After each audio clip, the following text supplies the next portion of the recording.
The PRovoke podcast, brought to you by PRovoke Media and produced by the international broadcast specialist Marketeers.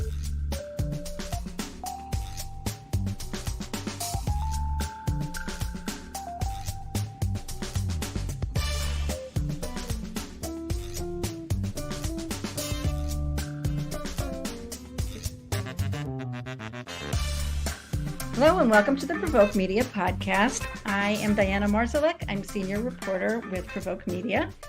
We have today with us Megan Driscoll, who is CEO and founder of EvolveMKD, a firm here in New York, and welcome. Thank you so much for having me, Diana. My pleasure. I find this topic that we're going to discuss sort of media perceptions, but perceptions of the audiences as well, particularly interesting. So I'm looking forward to this, and there's a lot to unpack here in this research. So sort of an overview, I'll take your title of the new survey that you did. It explores the disconnect between how media perceives itself versus the public perception. So could you just give us an overview a little bit of the study, and then we'll go dig deeper into some of the findings.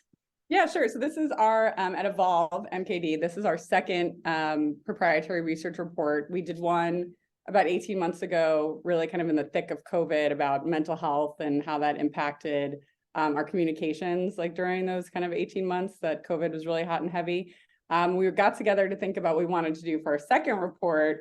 I think the other interesting piece that kind of happened in the media landscape was, and the political landscape too, on some way, is, exploring the idea of how media view themselves versus how the people who consume media kind of view media, and then kind of comparing those. So what we did was we surveyed 1,000 American media consumers and 500 American media professionals. So we defined media professionals as being journalists, editors, behind the scenes professionals like producers, even our content creator friends, so influencers, and all those folks working across traditional media, so print, online, broadcast, as well as the social media platforms, and ask each of them kind of a series of the same questions, and then compare and contrast the answers. Well, one question that I want to just clarify for myself as much as anyone, when we talk about media, you mentioned the people that you polled, but are we talking about news outlets or not necessarily? Because that's kind of some of the meat of the study. Yeah, so we are talking about news outlets. So we're basically we're not talking about scripted programs. We're not talking about like books, like authors, but we are basically anything else you would kind of stereotypically think of as media. So whether that's morning news programs, national news programs, the morning shows, newspapers, and online outlets, that would all be included. So I'm going to go straight to what I find the most surprising finding. You have it as the top finding as well, but that the first part, not so much of a surprise, that half the consumers believe that the media has an agenda and 41% believe that media is biased. So that's not. Yeah, that was also not surprising to us either. What is surprising is that the media doesn't realize that their audiences don't trust them. And I don't understand, if we're talking about news outlets, and this is so much in the news, and that the news is in the news, how could they not be aware? I mean, like, how could they be missing the message here? Yeah, so this is I think an interesting finding that we debated, and actually today, which I thought was very relevant. The publisher of the New York Times wrote an essay that was just published in the Columbia Journalism Review. And basically what he talked about is essentially like the definition of independence, right? So how different outlets really define what being truly independent means. Mm-hmm. And I actually think the finding of our survey and what this gentleman wrote in his essay sort of line up, because what he was talking about was, are you truly independent in the sense that you're going into a situation being curious, asking questions, not having your mind made up? Or are you going into an interview with a narrative that you're really looking to promote, right? Essentially with the story. And I think that's really at the heart of probably how reporters answer this question, because I think there's, depending on how you're approaching it, you could really think if you think your narrative is true and your job as a journalist is simply to find the facts that support that, you could think that you're being very authentic and trustworthy. And that may not be what we would define it as the consumers of media, which is why we wanted to do this. But I think some of this goes back to like, what do reporters really think their job is?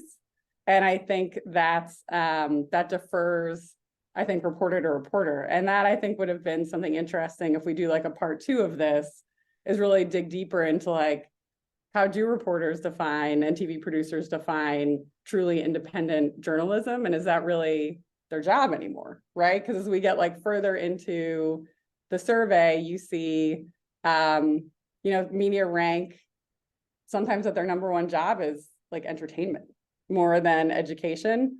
Right. And that was like a really interesting finding to me, because, that might be true if I'm reading People magazine, but it's like definitely not true if I'm watching 60 Minutes. Right. So yet like that the reporters think they're doing independent work, and everything is a little bit biased just by the nature of what you're covering. Of course. Well, we're humans, right? So everyone goes into every conversation. So with that out there, but like, the way news has been forever, real like top of the line earnest reporters are out there doing their job, and they think that they are doing it as fairly as they can and independently as they can. But yet, my question is, how do they not realize?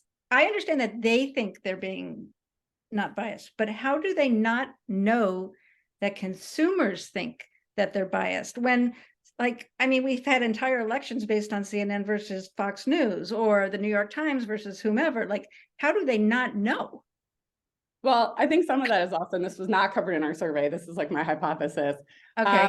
But, working with reporters regularly, some of them are very transparent with us that, they get assigned more stories based on how many people click through, right? So they're incentivized, right, by, how many people read their articles, how clickbait their titles are. So that's, and I think as consumers, we are sending them signals by like engaging with that kind of content more than content that is like purely educational, right? So I think that's, I think what was interesting too that we found is consumers, say they want media to be trustworthy and they say these things, but then, what are you actually consuming? So I think there's kind of a push-pull there too in terms of how we're signaling the media in terms of like what we're actually engaging with.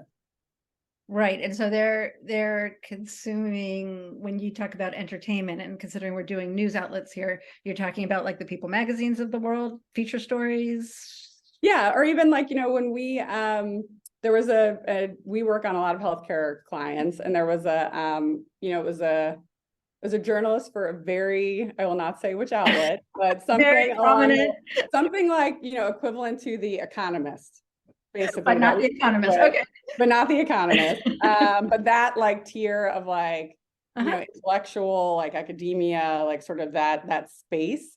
And, she was did all the interviews, did all the groundwork, and the title she put at the top of the piece had like nothing to do with actually the piece. But, I understood why she did it, because it got more people. It got it picked up by Apple News. It got it ranked higher in search. So, and that's that's like not from a People. That's from, so like, even when you're kind of looking at, I think, and that's the part where I don't know if that's like internally kind of pressure on, the business models at some of these different outlets or what. But there's, even for outlets that are more like, high news, we're seeing the same sort of behavior happen more regularly. That's a shame. You mentioned entertainment, and that we have some facts in here about entertainments, right? That people don't want necessarily entertainment, though, you said, right? So actually what we found in our survey is that people really want like unbiased, like they want, I think truly independent journalism, like education, the facts.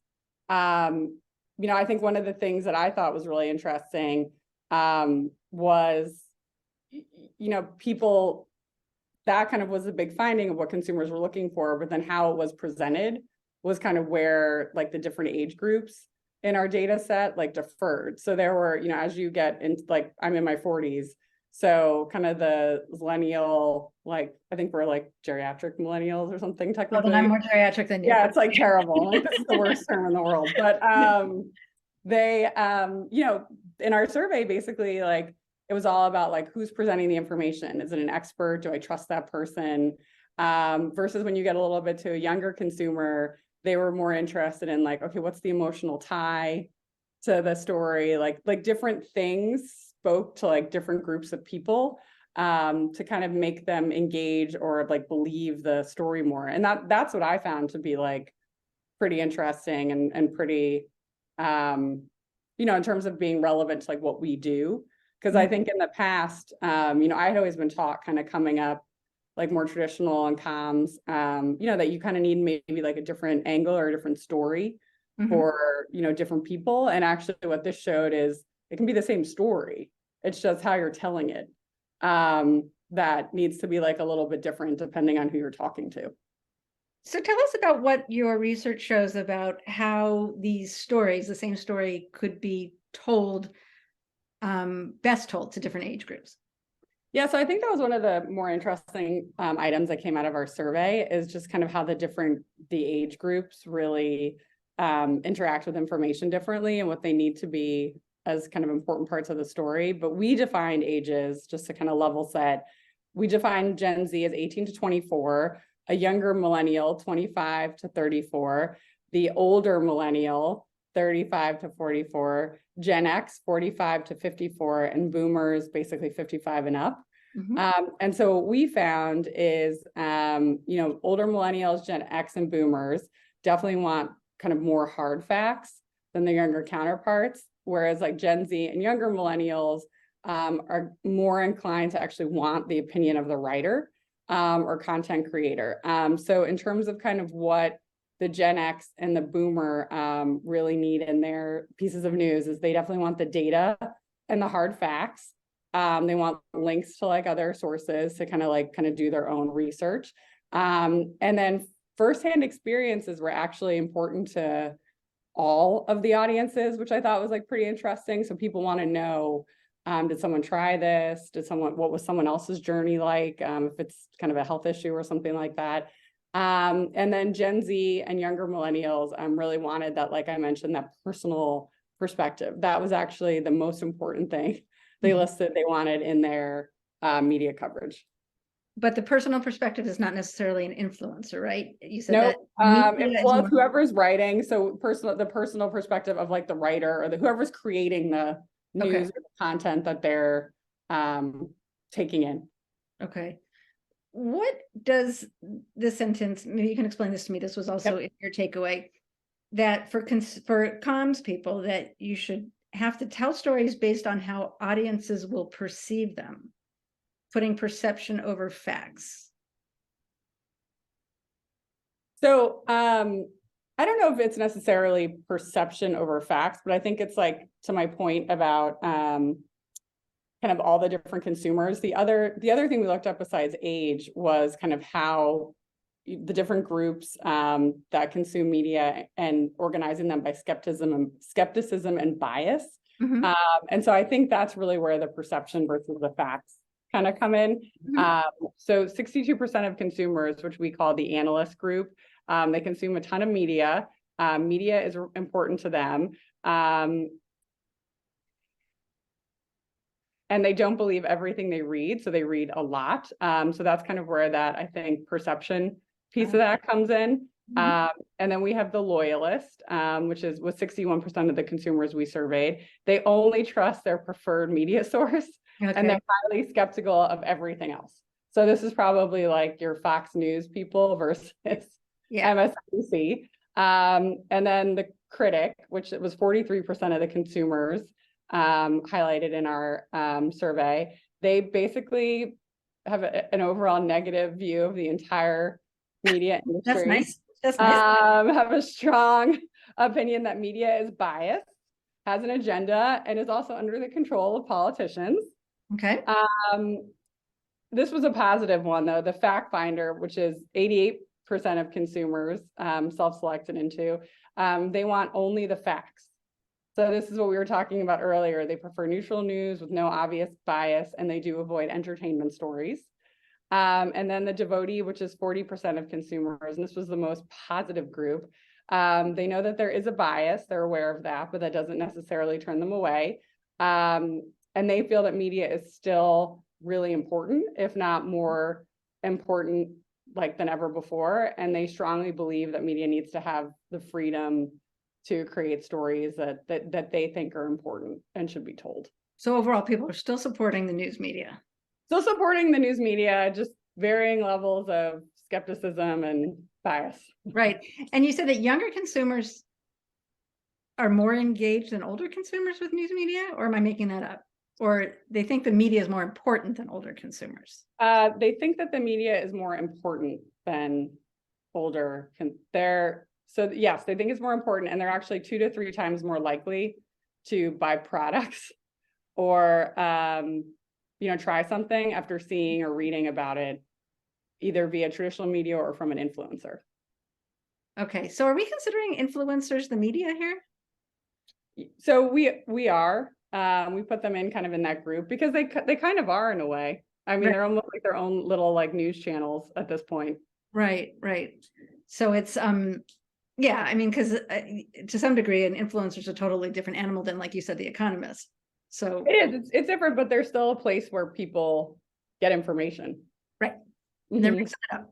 Yep. Gotcha. So this is a lot of information. What does this mean for, our listeners are communicators. So what are the takeaways in this for our listeners?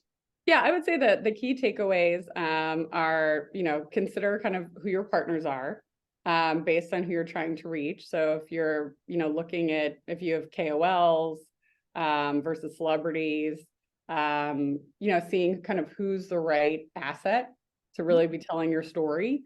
And it might be different people for different groups of people.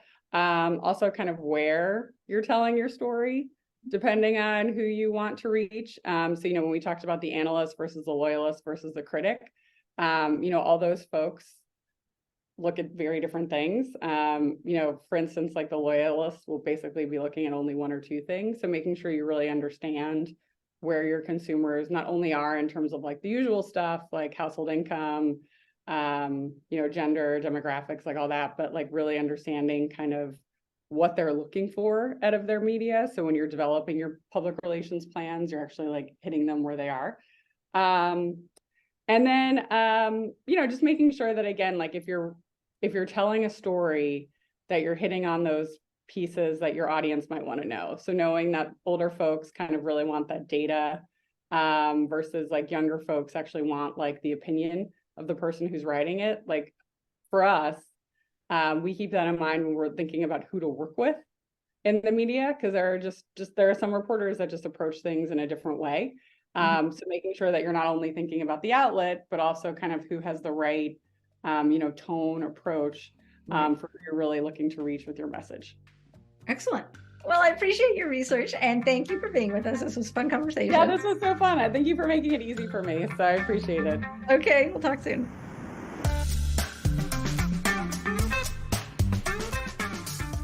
You've been listening to the PRovoke podcast, brought to you by PRovoke Media and produced by the international broadcast specialist Marketeers.